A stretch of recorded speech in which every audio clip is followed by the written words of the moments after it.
হ্যাঁ গাইস, তো দেখতেই পাচ্ছ নিয়ে চলে এসেছি পাপার যে খিচুড়ি করে দিই সেই খিচুড়ির রেসিপি। তো দেখতে পাচ্ছ এখানে চাল ডাল ধোয়া আছে আর এখানে সবজিও কেটে নিয়েছি। তো সবজির মধ্যে 3 রকম সবজি আছে, পেঁপে, আলু আর কুমড়ো। তো ওর খিচুড়িতে আমি সবজির পরিমাণটাই একটু বেশি দিই।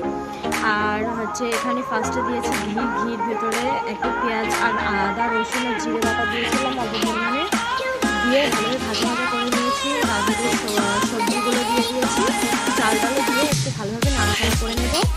এর ভিতরে লবণটাও দিয়েছি, কারণ পাপার 1 বছর বয়স হয়ে গেছে। তো আমি সব রকমই খাওয়ানো স্টার্ট করছি।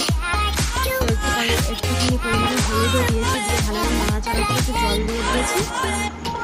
দেওয়ার পরে দেখতে পাচ্ছ খুব সুন্দর কালার এসেছে, খিচুড়িটা খুব সুন্দর হয়ে গেছে। এখানে কালারটা এসছে, এটা খুবই ওই কারণে হলুদ একদম অল্প দিতাম, তার জন্য এরকম হয়নি। তোমরা আমার ভুল ভেবো না।